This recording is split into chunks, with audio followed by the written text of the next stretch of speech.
Olá, alunos. Novamente estamos aqui para dar continuidade à nossa aula, né, que diz respeito à gestão e estratégia, né, de negociação de eventos.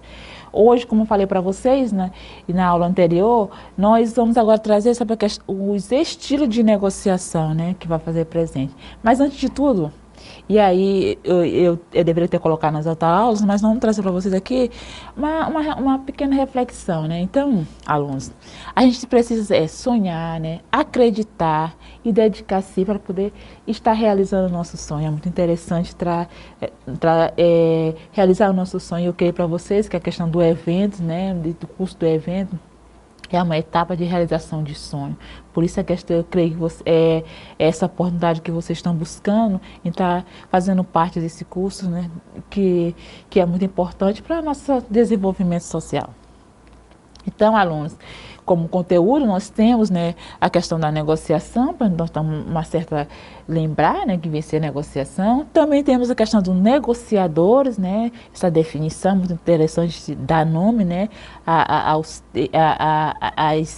termos que vai surgir, né, então vamos saber o que é negociadores, né, estilo de negociadores, então que é o nosso principal assunto, né? Justamente buscando aqueles conhecimentos que nós vimos nas aulas anteriores, que os autores trouxeram para nós, né? Como o negociador deve se posicionar, por isso que eles têm seus estilos, então a gente vai ver essas características presentes desses negociadores, que nada mais é a pessoa responsável pelo processo da negociação.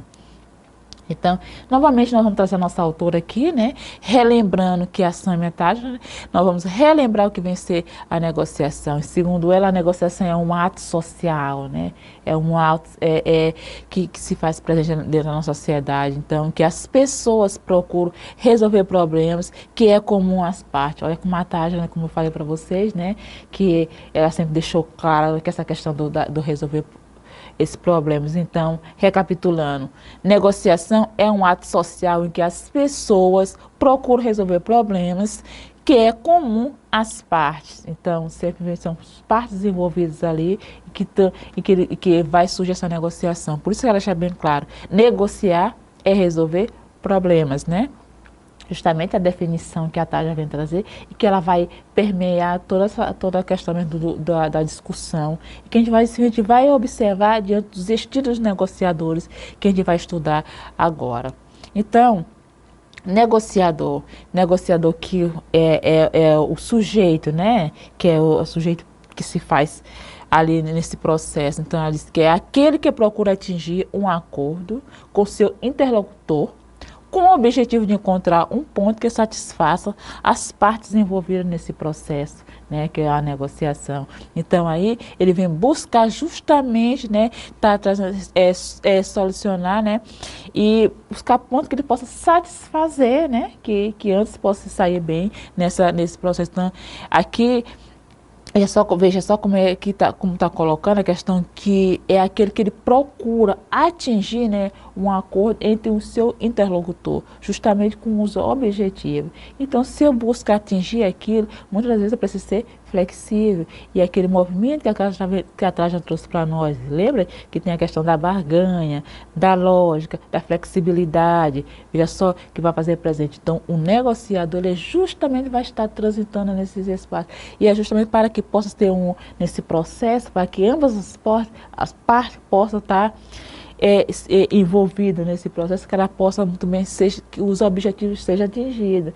E, novamente, a gente buscar aquelas características que ela falou sobre ser ético, sobre conhecer seus espaços, sobre conhecer o local, usar os termos, que no caso, ter os documentos. Então, tudo isso, né, é justamente para que nesse processo possa sair satisfeito negociação, que é um ato social. Então, aqui nós temos 4 estilos de negociadores. Então, aqui nós temos o catalisador, o apoiador, o controlador e o analítico. E aqui, diante do nosso estudo, nós vamos observar que vai ter elementos que são característicos de cada um, né? Que vai dizer que um é catalisador, que um é apoiador, que um é controlador e que um é analítico. Tudo isso são definições, são elementos, são características que se fazer presente nesses tipo de negociadores que os estudiosos catalogaram como sendo estilo catalisador, apoiador, o analítico e o controlador. Tudo bem? Vamos lá? Então, segundo os autores, né, o catalisador é um negociador que ele é extremamente criativo, né? E ele sempre está com novas ideias, buscando conhecimento, ele é um entusiasta, buscando de grande empreendimento, ele é o inovador, né? É o homem das coisas novas, e ele sempre está atrás de grandes projetos, de grandes decisões. Então, é o inovador, vamos dizer, que esteja à frente. E aí ele vai trazer mais para a gente que muitas das vezes esse estilo de negociador, ele é visto assim, de certa forma, compreendido como se ele fosse superficial, que ele é irreal e muitas das vezes diante das suas decisões e ações, não se aprofunda, como se fosse passando, como se ele buscasse situações bastante rápidas, né? E muitas das vezes aqui eles vêm trazendo para a gente que ele é muito orientado para ideias, né? E que tem necessidade de reconhecimento de sua competência pelo outro. Como se o outro viesse certificar, né? Em relação às suas competências. É sempre buscando o posicionamento do outro. Quanto à confiança, ele demonstra mais sinceridade e menos credibilidade e valoriza o cumprimento recebido e precisa aprender a autodisciplina e a moderação.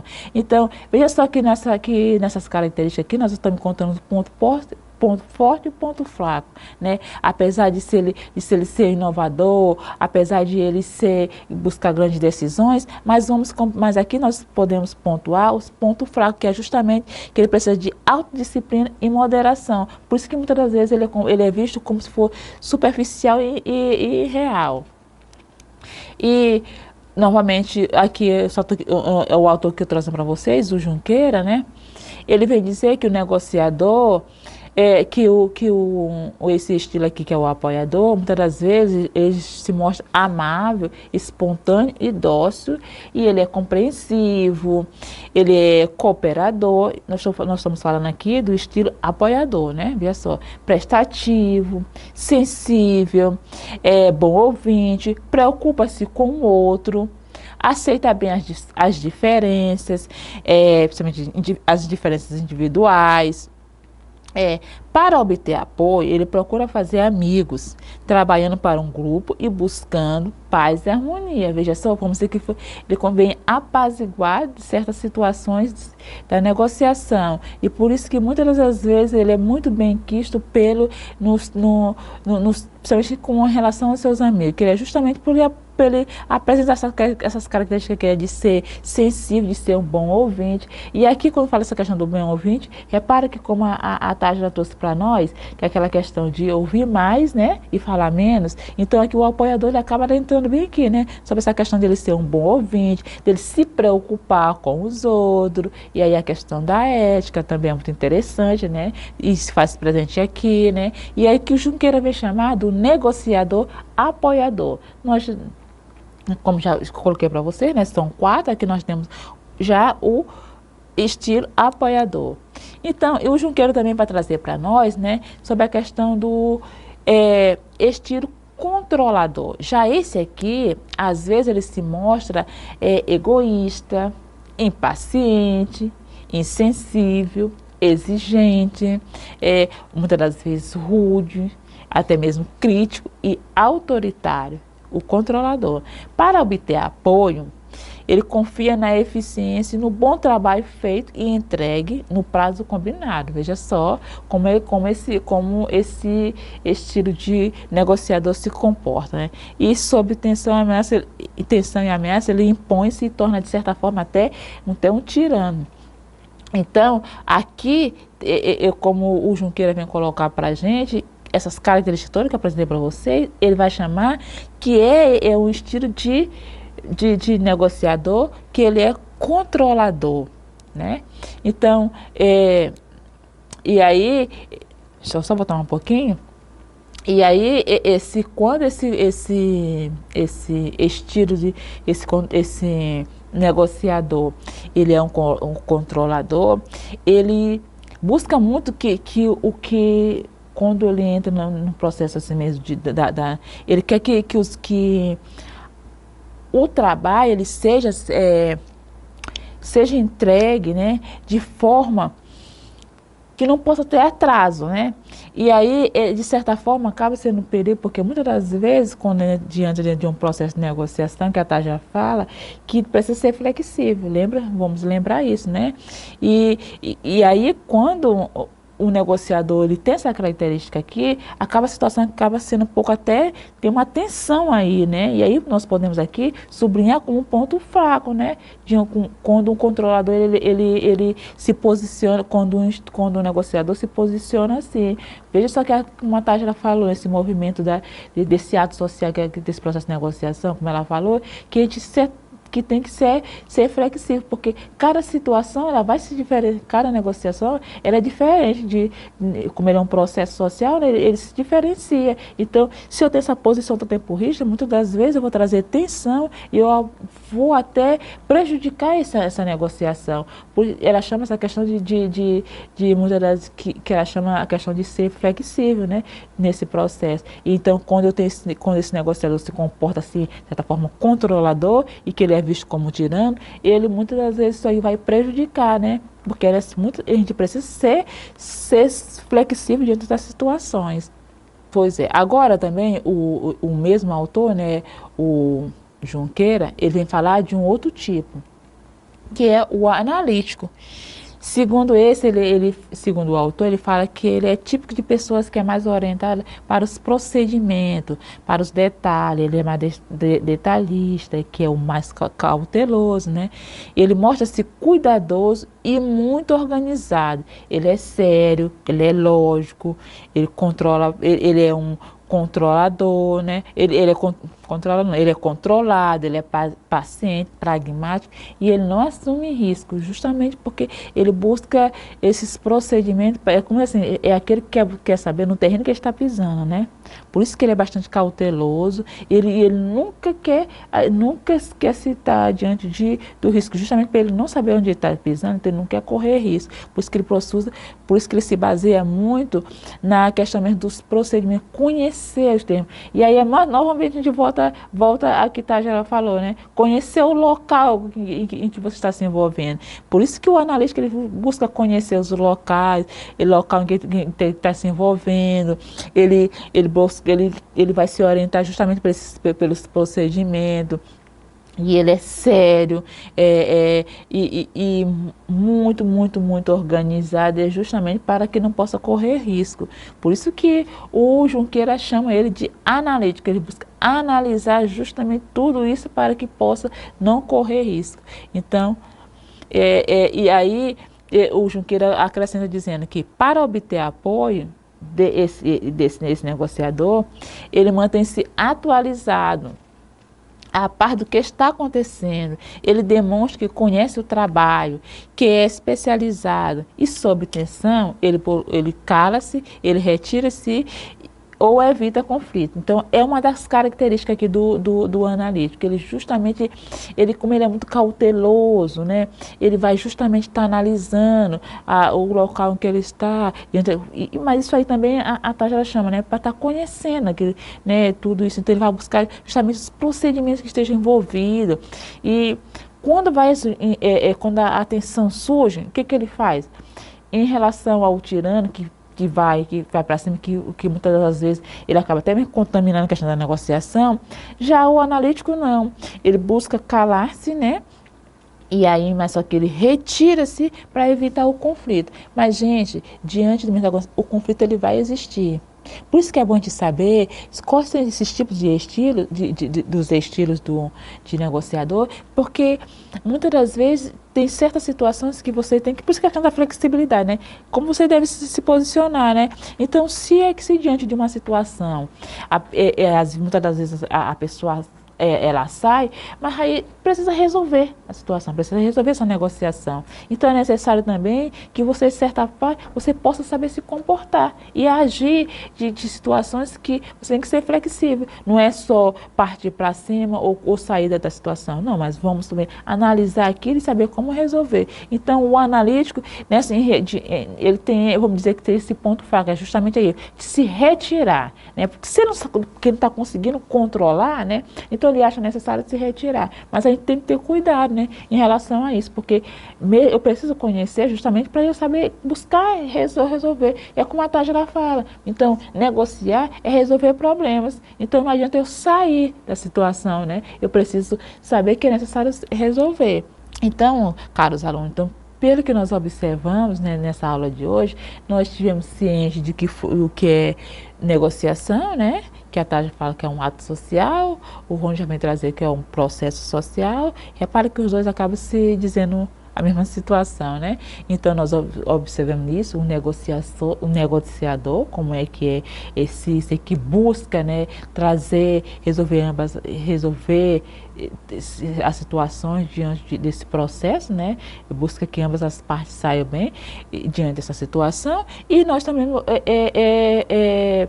aprendemos são os quatro estilos de negociadores, né? E que nós trouxemos aqui o apoiador, que é aquele que é espontâneo, que ele é ágil, mas que ele é ágil, que ele é compreensivo, que isso é muito importante, mas como a Tágila disse, que a gente tem que aprender a dizer não.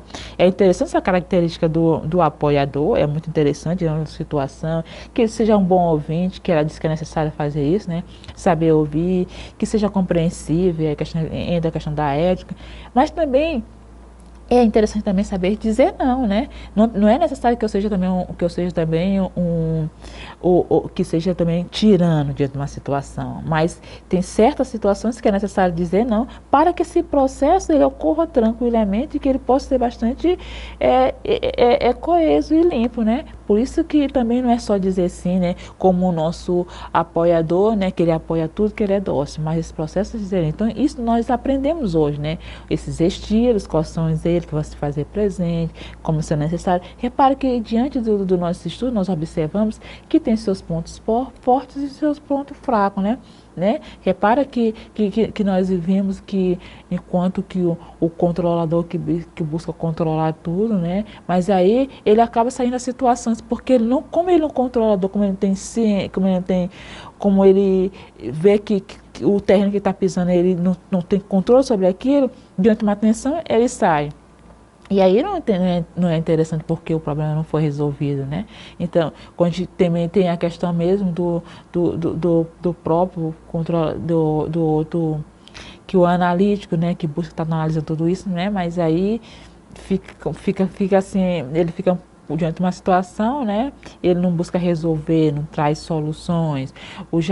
O apoiador, né, que busca apoiar tudo, mas não tem um não que ele possa dizer, e é necessário, né, como ela deixa bem claro. Então que nós observamos que são características humanas, né? Então a gente precisa saber trabalhar, conhecer para poder trabalhar e para que possa resolver isso, né? Tudo com certa clareza, né? E se respeitando e respeitando as partes que estão envolvidas. E aí vem novamente a questão da ética nesse processo, né? Então, por isso que o nosso estudo é muito interessante. Ele é essa temática que nós trouxemos hoje, ela é muito salutar, né, para que a gente possa, quando for trabalhar na questão do evento, a gente sempre vai se deparar, será que estou nesse momento aqui, o meu estilo aqui está sendo muito controlador, será que neste momento aqui, essa negociação, estou me comportando como um certo tirano, né, um catalisador, né? Então, isso aí, sabe? Então, se eu estou sendo aqui, nesse momento eu me apoio, estou aqui me comportando como o meu estilo aqui é muito apoiador, mas e aí, será se até aqui eu posso ir, até aqui eu não posso ir? Tinha que ser, por ser um bom ouvinte, por ser um bom amigo, mas tem hora que eu preciso também saber dizer não. Então, quando eu conheço isso, quando eu sei isso, então já vou saber como me comportar. Então, é mais ou menos como um reconhecimento das nossas atitudes e nosso mesmo nesse processo humano mesmo, que é essa trajetória chamada de vida, né, que se faz presente também no nosso momentos de trabalho, né? Principalmente quando nós estamos diante de uma negociação que vai se fazer presente justamente quando a gente vai começar a estar elaborando o nosso projeto. Então, portanto, alunos, é muito interessante. Novamente, vamos tornar a rever todos esses slides que vocês estão vendo, rever tudo isso, conhecer e saber como se comportar de forma bastante ética, se respeitando e respeitando o outro. Espero que vocês estejam compreendidos, que vocês tenham entendido, né? E que esse processo não termina aqui. Vamos continuar estudando, né? Revendo e colocando mais elementos que vocês com certeza vão encontrar aí no mundo da internet, que tem vasto material aí para estar mais complementando a nossa aula. Espero que vocês tenham compreendido. Muito obrigado e até a próxima.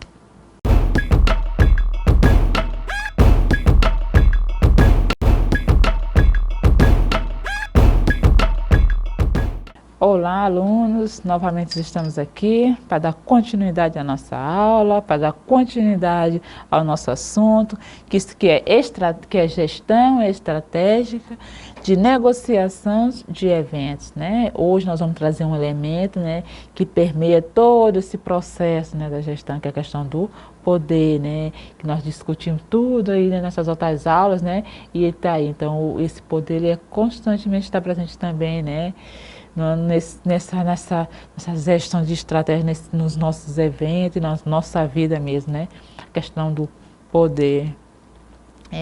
E eu trago mais uma vez para vocês uma reflexão aqui. Então, acredite sempre no seu sonho e pague o preço acredite sempre no seu sonho e pague o preço. Não existe sonho de graça, assim.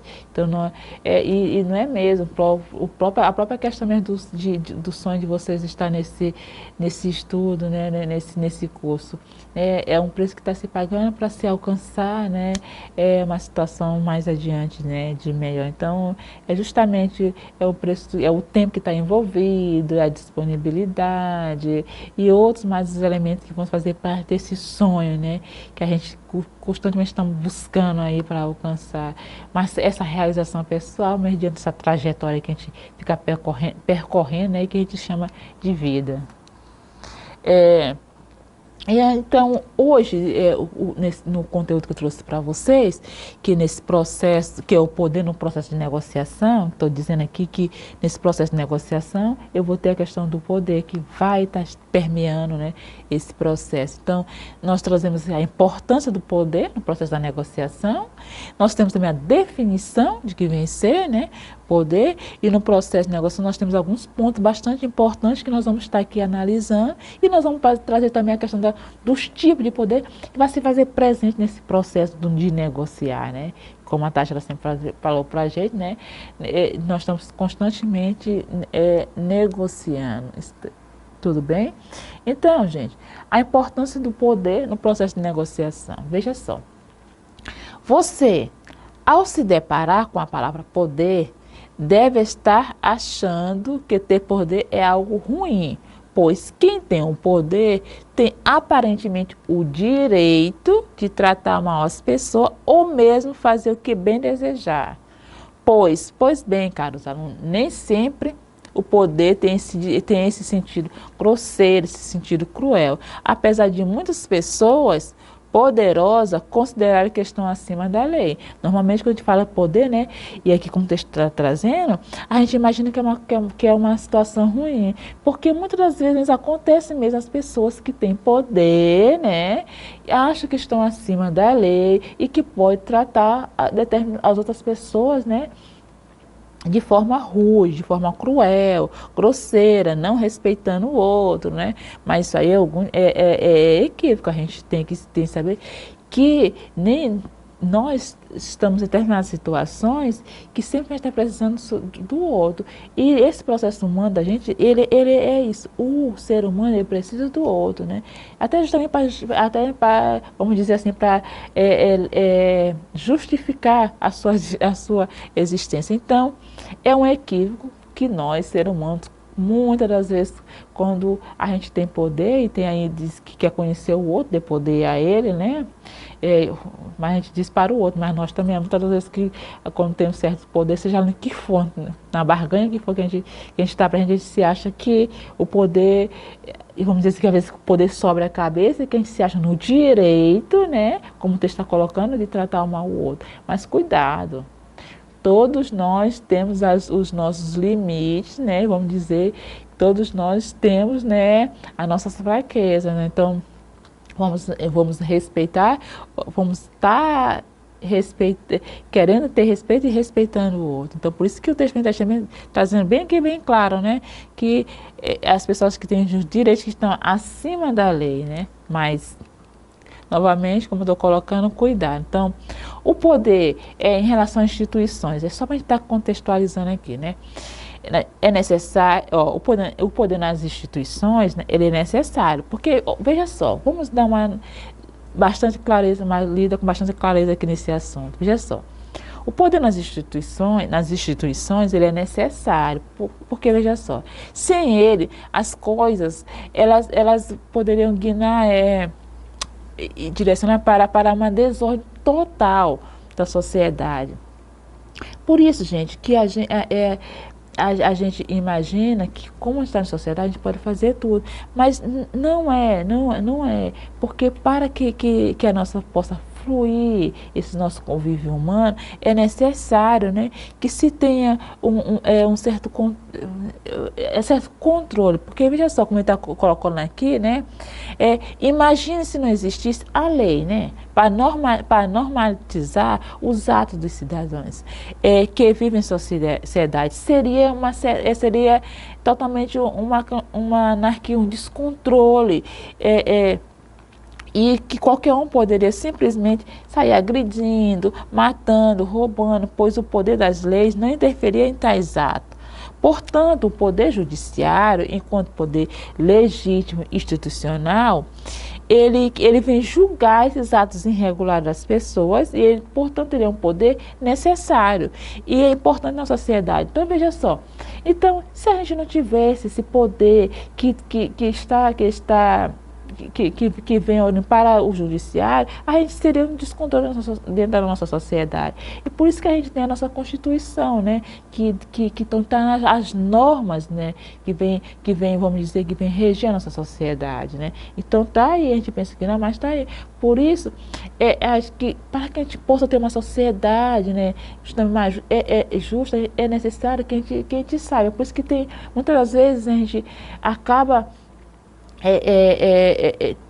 tem que precisar se entender, né, que nossos atos, se eles não transcorrem de uma forma que possa trazer um bom convívio para toda a nossa sociedade, ele tem que ser julgado. Veja só, eu não posso me sentir no direito de sair prejudicando o outro como do meu bem entender, matando, roubando, prejudicando o outro. Esses atos, eles precisam ser julgados, porque vai prejudicar o nosso convívio, porque nós somos seres que vivem em sociedade, nós somos ser social. Então, portanto, eu preciso que a nossa sociedade ela seja saudável. Então, essas leis vêm justamente buscar esse equilíbrio, vem justamente buscar essa normalidade, essa dinâmica, né? Que a gente possa ter um bom convívio em sociedade, para que possa eu respeitar o espaço do outro e o outro respeita o meu espaço. O meu direito termina onde o outro começa. Portanto, as leis vêm justamente para trazer isso, né? Essa dinâmica, para a gente poder saber conviver dentro da sociedade, cada um se respeitando naquilo que nos individualiza e também ao mesmo tempo aquilo que nos iguala. Porque todos nós somos seres, indivíduos diferentes, porém somos iguais naqueles que nos faz com que nós sejamos, no que nos torna humanos, né? Nós somos diferentes, mas iguais justamente nessa condição que é de ser humano. Portanto, se eu sou humano, eu me respeito e tenho que respeitar o outro. Eu espero que você esteja compreendendo e como a lei ela vem justamente para isso, né? É necessário que tenha essas normas, né? Porque nós, enquanto sociedade, a gente se condicionou a isso para que possa ter essa dinâmica, esse convívio. Nós entendemos que eu não preciso esse para eu me sentir bem, para eu também, eu sair prejudicando o outro, né? Porque o outro acaba sendo eu para com o outro. E eu espero que vocês estejam me compreendendo, né? Então então é isso, alunos. Nós precisamos nos posicionar de bem para com o outro, né? Essa atividade de estar se respeitando é justamente para que esse respeito chegue a mim, porque eu dou no sentido também de estar recebendo, né? Eu respeito o outro, porque o outro também acaba sendo eu, né? Então eu tenho que ter esse controle de compreender que vocês, enquanto aluno, se está em determinado espaço, eu não preciso estar quebrando, vamos dizer, os bens públicos, porque eu chego, eu estou numa parada, né? Eu não tenho coletivo, porque eu utilizei aqui, mas não vou utilizar, então eu vou arrebentar. E aí, gente, eu estou prejudicando essa situação que mais tarde vou precisar. Ou mais ainda, eu chegar como a gente tem visto, né, que algumas pessoas não compreendem o ser humano, vamos dizer, a pessoa que está em condição de rua, né, e aí eu não vejo ele como ser humano por eu achar que eu não estou nessa condição. Mas vamos buscar a essência, né? Eu sou um ser humano, ele também, as condições diferenciam, mas a gente se iguala, no sentido que aqui, cada um aqui se diferencia, mas o primordial está aí, né? Ser humano. Então é por isso que entra a questão da justiça, porque eu não preciso quebrar essa regra de não entender o outro, né? Como uma pessoa de direito, né? Tem as condições diferenciam, mas eu tenho, assim como eu tenho direito, o outro também tem. E isso muda, né? O outro também precisa entender também que eu também tenho direito, e aí eu chamo a atenção sobre as condições das mulheres, que muitas das vezes não se respeita, né? Não se compreende que a mulher também, ela precisa que seu espaço seja respeitado para que ela possa transcorrer tranquilamente. E vamos dar um estudo sobre isso, né? Dizer alguns elementos, algumas situações em que essas condições de ser mulher não se respeita, né? E aí o máximo é mulher, mas é ser humano, é homem, mas é ser humano. Vamos nos compreender nesse sentido, né? Para que nós possamos transitar corretamente nisso. Então, voltamos novamente aqui mais à nossa aula. Vamos compreender, né, que a importância desse processo da negociação é um processo que ele vai envolver uma importante decisão da organização em que seus diretores de departamento estão no processo, e o que vai imperar nesse caso é o poder da argumentação e do convencimento. Veja só, nesse processo aqui que vai argumentar e novamente vai buscar a questão que a Tati ela fala, né, que está usando bastante argumento. Então, deixe para que com o principal e legítimo detentor do poder, que é o empresário e o principal executivo. Veja só, né, que quem é que vai ter, né, que é o empresário nesse processo bem, que é ele que vai deter, né, que ele é o principal executivo. Então, o poder no processo, outra questão bastante importante aqui, o poder no processo de negociação, ele é um pouco diferente, né, pois em uma grande parte, ele imperará aquele que tem mais elementos do poder perante os demais. E aí, por isso que ele colocou lá na questão do executivo, né? Que vamos dizer que aqui na hierarquia, né, a pessoa central, o poder está mais sobre ele, né? Justamente porque ele está aqui no topo da hierarquia. Normalmente isso acontece em relação ao empresário, que diante de uma empresa, ele, vamos dizer, né, que diante do colaborador, o poder está sobre ele, porque ele é o central, entende? Espero que você esteja compreendendo. Esses elementos do poder, ele pode ser relacionado à questão do dinheiro, né? A questão, então, que tem mais direito, vamos dizer que o poder está sobre ele, né? Que tem mais dinheiro, que é o dono da empresa, a sabedoria mesmo, o conhecimento, e muitas das vezes vamos pensar isso na linha da ciência, né? A pessoa que estuda mais, vamos dizer, um médico, que ele da sabedoria, do conhecimento que ele adquiriu nesse processo, né? Então, a questão que acaba sendo a questão da inteligência, ou mesmo a experiência, uma pessoa que tem muita experiência e tem um certo poder sobre si, por causa que ele já vivenciou mais aquilo, né? Então, aí tem um poder aí voltado para ele. Em relação às redes de relacionamentos também, acaba dando um poder, que você que tem uma rede de relacionamento bastante ampla, isso te dá um certo poder, né? Porque você tem vários, vamos dizer, conhecimento, vários amigos, várias pessoas na tua rede de relacionamento. Isso te dá um certo poder também. Em relação à influência com outras pessoas, que tem mais poder, aquela pessoa é muito influente, aquela pessoa é muito poderosa, porque ela é muito influente, ela consegue transitar em vários espaços. Então, um ocupante de um cargo que evidencia poder, vamos dizer, a questão de um político, aí nós temos aí o presidente, os mesmos temos o senador, então, esse também está aí em volta sobre ele a questão do poder, né, diante da ocupação dos cargos políticos. Então, ele está nesse cargo político, então vamos dizer que tem um poder sobre ele também em relação ao posicionamento político que ele está nesse momento. E aí tem várias outras situações em que o poder se faz presente. Vocês estão compreendendo como o poder ele vai em determinadas situações em relação à sabedoria, em relação ao dinheiro, em relação à experiência, ao cargo político. Então o poder está aí. Veja só como o poder é importante, como a gente consegue, depois como a gente começa a estudar, a gente começa a localizar, entender e dar nome a certas situações que a gente está vendo ali, e justamente a gente consegue compreender, às vezes não consegue nomear, né? Mas justamente está aí. Então a gente, veja só como a gente consegue compreender, uma pessoa que, vamos dizer, nosso convívio é comunitário, uma pessoa que tem muita experiência, tem um poder ali para ele, porque a questão da experiência dele, uma pessoa bem relacionada, né? Um poder também está direcionado para a gente. E aí a gente consegue observar como a pessoa, vamos dizer, a gente chama logo uma pessoa de poderosa, né? Porque a pessoa é muito entrosada, a pessoa é muito bem relacionada, então aí a gente consegue localizar, né, a palavras e direcionar para essas situações. Então, veja só, o autor Jones, ele fala que o poder ele é um instrumento, né, utilizado para que a autoridade, né, resolva um conflito existente em um ambiente organizacional, quer seja ele de cunho decisório ou mesmo operacional. Isso significa que A faz com que B faça algo de outra maneira que não teria feito. E acontece mesmo, muitas das vezes você tem a pessoa, o chefe tem um departamento, nós temos empresário, mas abaixo dele tem uma outra categoria que também tem certos poderes.